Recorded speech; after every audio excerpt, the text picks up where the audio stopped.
saque del complemento, le pega muy mal.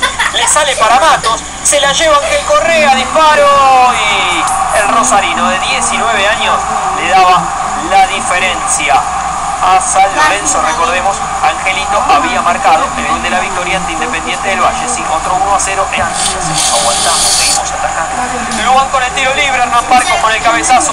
Sus compañeros le decían, pará con el centro. Buffarini se la juega atrás a Torrico. Insólita la situación, la agarra de pleno el arquero. Y el árbitro entiende que hay infracción, no se puede hacer eso.